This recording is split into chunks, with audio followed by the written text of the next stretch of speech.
नमस्कार दोस्तों, स्वागत है आप सभी लोगों का Sonu study classes YouTube channel. दोस्तों आज मैं आपसे लोग को एनसीईआरटी बुक क्लास 12 जीव विज्ञान चैप्टर 7 विकास पर प्रश्न उत्तर मैं आप लोगों को इस वीडियो में बताऊंगा। अभ्यास के अंतर्गत दिए गए प्रश्न उत्तर। प्रश्न नंबर 1, डार्विन के चयन सिद्धांत के परिचय में जीवाणुओं में देखे गए प्रतिजैविक प्रतिरोध का स्पष्टीकरण कीजिए। उत्तर, रोगजनक जीवाणुओं के विरुद्ध प्रतिजैविक अत्यंत प्रभावी होते हैं, किंतु किसी नए प्रतिजैविक के विकास के 2-3 वर्ष पश्चात नए प्रतिजैविक प्रतिरोधी समष्टि में प्रकट हो जाते हैं। कभी कभी एक जीवाणु वह समष्टि में एक अथवा कुछ ऐसे जीवाणु उत्परिवर्तन युक्त होते हैं जो उन्हें प्रतिजैविक के लिए प्रतिरोधी बनाते हैं। इस प्रकार के प्रतिरोधी जीवाणु तेजी से गुणन व उत्तरजीविता करने लगते हैं। शीघ्र ही प्रतिरोधीता प्रदान करने वाले जीन दूर दूर तक फैल जाते हैं। वह संपूर्ण जीवाणु समष्टि प्रतिरोधी बन जाते हैं। कुछ अस्पतालों में प्रतिजैविक प्रतिरोधी पनपते रहते हैं क्योंकि वहाँ प्रतिजैविकों का अत्यधिक प्रयोग होता है। प्रश्न नंबर 2, समाचार पत्रों को लोकप्रिय वैज्ञानिक लेखों से विकास संबंधित नए जीवाश्मों और मतभेदों की जानकारी प्राप्त कीजिए। उत्तर, जीवाश्म चट्टान से प्राप्त आदिकालीन जीवधारियों के अवशेष या चिन्ह होते हैं। जीवाश्मों के अध्ययन को जीवाश्म विज्ञान कहते हैं, अर्थात जीवाश्म विज्ञान के लाखों करोड़ों वर्ष पूर्व के जीवधारियों के अवशेषों का अध्ययन करते हैं। जीवाश्म वैज्ञानिक के अध्ययन से स्पष्ट होता है कि किस काल में किस प्रकार के जीवधारी पृथ्वी पर उपस्थित थे।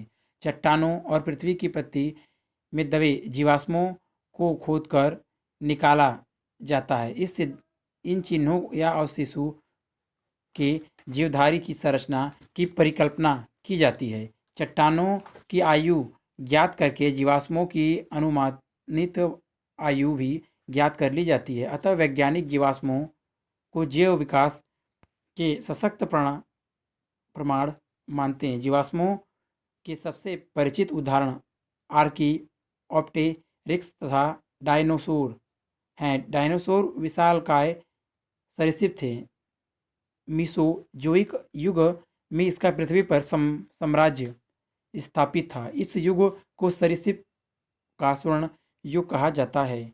भिन्न आयु की चट्टानों से भिन्न भिन्न प्रकार के जीवधारियों के जीवाश्म पाए गए हैं, जो कि संभवतः उस चट्टान के निर्माण के दौरान उनमें दब गए।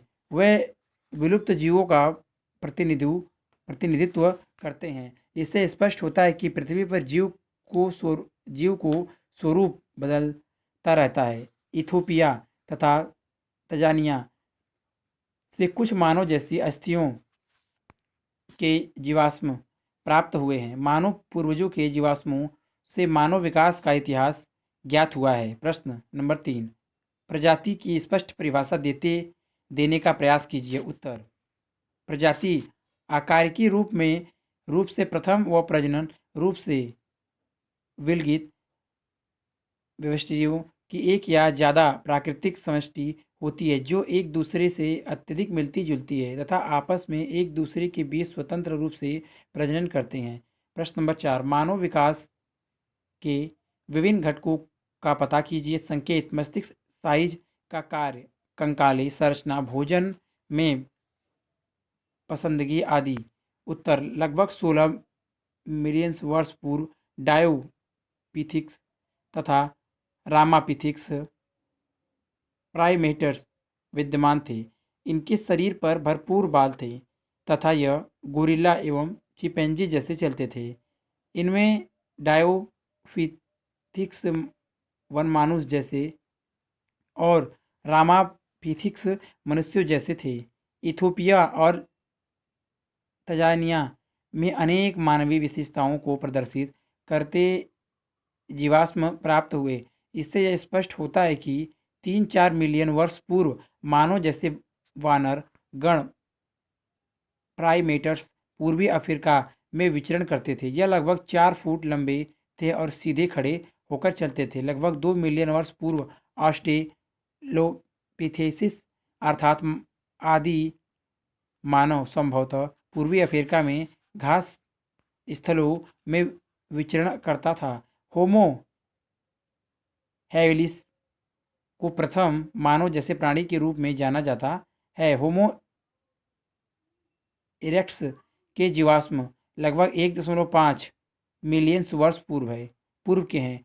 इनके अंतर्गत जावा मानव पैकिंग मानव एंटार्कटिक मानवीय आते हैं।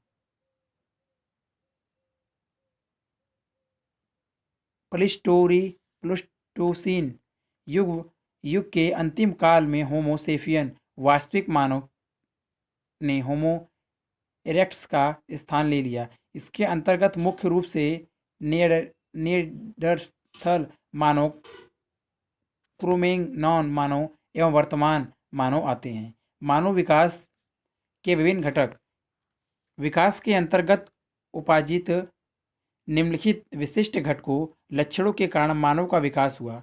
नंबर 1, द्विपाद चलन। मानव पिछली टांगों की सहायता से चलता है। अग्रपाद भुजाएं अन्य कार्यों के उपयोग में आती हैं। पश्चात लंबे और मजबूत होते हैं। नंबर 2, सीधी मुद्रा। इनके लिए निम्नलिखित परिवर्तन हुए हैं। नंबर 1, टांगें लंबी होती हैं, धड़ छोटा और वक्ष चौड़ा होता है। नंबर 2, कशेरुक दंड में लंबवत कशेरुकाओं की संख्या 4-5 होती है। त्रिकशेरुकाएं समैकिक होती हैं। नंबर 3, कशेरुक दंड में कटी आधान होता है। नंबर 4, श्रोणि मेखला चीलम चूनिमा होती है। नंबर 5, खोपड़ी कशेरुक दंड पर सीधी साधी होती है। महारंध्र नीचे की ओर होता है। नंबर 3, चेहरा। मानव का चेहरा उभर कर सीधा रहता है, इसे आर्थोगनेस कहते हैं। मानव में मुंह के उभार हल्के होते हैं। नंबर 4, दांत सर्वाहारी होने के कारण अविष्टीकृत होते हैं। इनकी संख्या 32 होती है। मानव पहले शाकाहारी था, बाद में सर्वाहारी हो गया। नंबर 5, वस्तुओं को पकड़ने की क्षमता। मानव के हाथ वस्तुओं को पकड़ने के लिए रूपांतरित हो गए हैं। अंगूठा सम्मुख हो जाने के कारण वस्तुओं को पकड़ने व उठाने की क्षमता का विकास हुआ। नंबर 6, मस्तिष्क व कपाल क्षमता। प्रमस्तिष्क तथा अनुमस्तिष्क सुविकसित होता है। कपाल क्षमता लगभग 1450 सीसी होती है। शरीर के भार व मस्तिष्क के भार का अनुपात सबसे अधिक होता है। मस्तिष्क के विकास होने के कारण मानव का बौद्धिक विकास चरम सीमा पर पहुंच गया है। इसमें अक्षरबद्ध वाणी, भावनाओं की अभिव्यक्ति, चिंतन, नियोजन एवं तर्क संगतता की अपूर्ण क्षमता होती है। नंबर 7, द्विनेत्री दृष्टि। द्विपाद गमन के फलस्वरूप इसमें त्रिनेत्री अथवा त्रिविमदर्शी दृष्टि पाई जाती है। नंबर 8, जनन क्षमता में कमी। शरीर पर बालों की कमी, घ्राण शक्ति में कभी श्रवण शक्ति में कमी आदि अन्य विकासीय लक्षण हैं। प्रश्न नंबर 5, इंटरनेट अंतर्जाल तंत्र या लोकप्रिय विज्ञान लेखों से पता कीजिए कि आप की क्या मानवेतर किसी प्राणी में चेतना थी। उत्तर, प्राकृतिक उपयुक्तता को चुनती है। तथाकथित उपयुक्तता प्राणी की विशिष्टताओं पर आधारित होती है, जो वंशानुगत होती है। अतः चयनित होते तथा विकास हेतु निश्चित ही एक आनुवंशिक आधार होना चाहिए। इसका तात्पर्य यह है कि वह जीवधारी प्राणी प्रतिकूल वातावरण में जीवित रहने से बेहतर अनुकूल होते हैं। अनुकूलन क्षमता वंशानुगत होती है। अनुकूलन के लिए प्राणियों की आत्मा संचेतना महत्वपूर्ण भूमिका का निर्वहन करती है। अनुकूलनशीलता एवं प्राकृतिक चयन को अंतिम परिणाम उपयुक्तता है।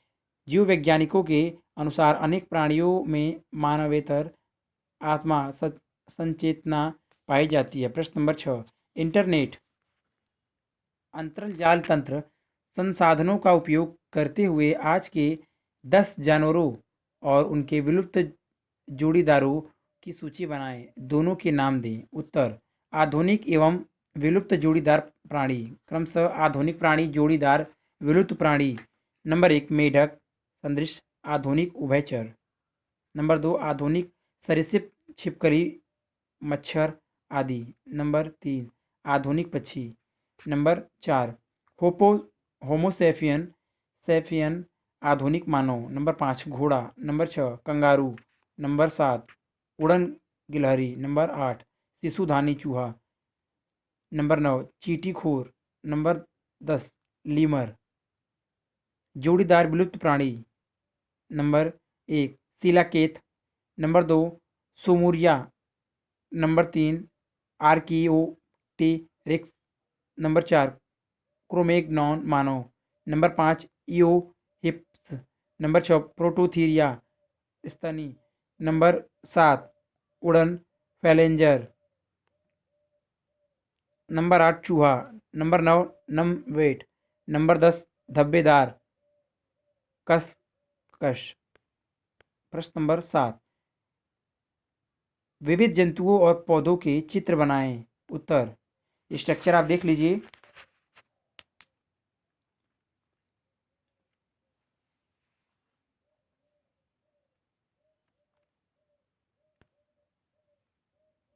चित्र विभिन्न प्रकार के जंतु।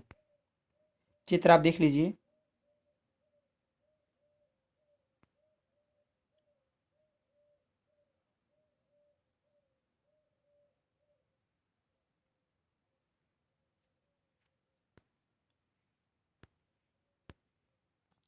चित्र आप देख लीजिए। चित्र विभिन्न प्रकार के पौधे।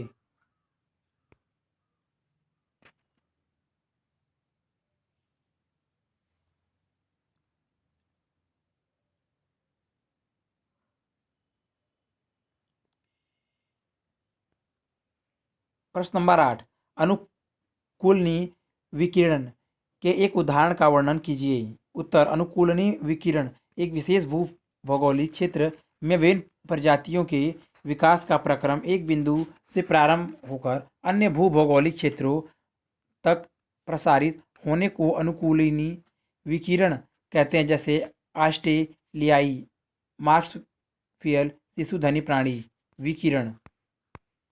चित्र आप देख लीजिए।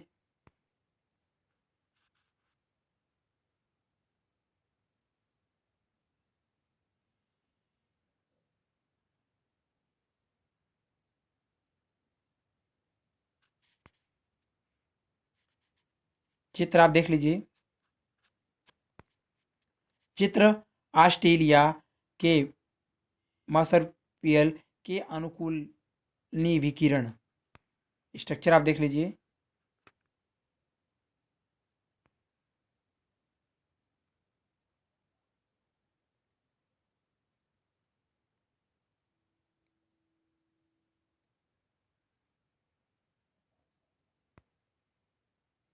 अधिकांश मार्सफियल एक समान पूर्वज से विकसित हुए हैं। सभी मार्सफियर ऑस्ट्रेलिया महाद्वीप में विकसित हुए हैं।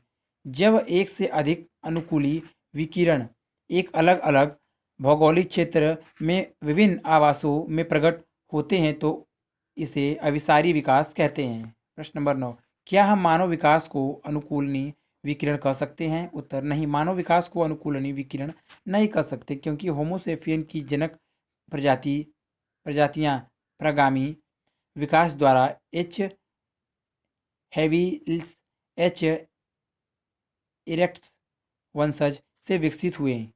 प्रश्न नंबर 10 विभिन्न संसाधनों जैसे विद्यालय का पुस्तकालय या इंटरनेट अंतरजाल तंत्र तथा अध्यापक से चर्चा के बाद किसी जानवर जैसे कि घोड़े के विकासीय चरणों को खोजें।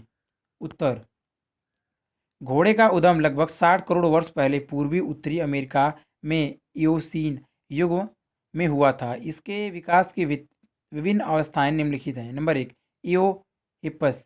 इसका उद्भव इयोसीन युग में हुआ था। इस युग का घोड़ा लोमड़ी जैसा व 30 सेमी ऊंचा था। इसका सिर व गर्दन अत्यंत छोटे थे। यह पत्तियां, घास आदि खाता था। इसका अग्रपाद 4 क्रियात्मक अंगुली युक्त था, किंतु तत्पश्चात में सिर्फ 3 उँगलियाँ थी। नंबर 2, मीसोहिप्पस। यह ओलिगोसीन युग का घोड़ा था। इसका आकार भेड़ जैसा था। वह इसके अग्र तथा पश्चपाद 3-3 अंगुली युक्त थे। मध्य वाली उंगली अपेक्षाकृत ज़्यादा बड़ी थी, जो संभवतः शरीर का बोझ वहन करती थी। नंबर 3, मेरी चिप्पस। यह मायोसीन युग का घोड़ा था। यह वर्तमान के तट जितना ऊंचा था। वह दोनों टांगें 3-3 अंगुलियों युक्त थी। इनकी सिर्फ मध्य वाली उंगली ही पृथ्वी तक पहुंच पाती थी। वह यह तेज दौड़ सकता था। नंबर 4, प्लायोहिप्पस। यह प्लायोसीन युग का घोड़ा था। यह एक अंगुली वाला घोड़ा था। Number 5, equals. यह प्लास्टोसीन युग का घोड़ा है। इसकी ऊंचाई 1.50 मीटर है। अगर वीडियो अच्छी लगी तो वीडियो को लाइक करें, शेयर करें, कमेंट करें और नेक्स्ट वीडियो के लिए चैनल को सब्सक्राइब जरूर करें। Thank you for watching.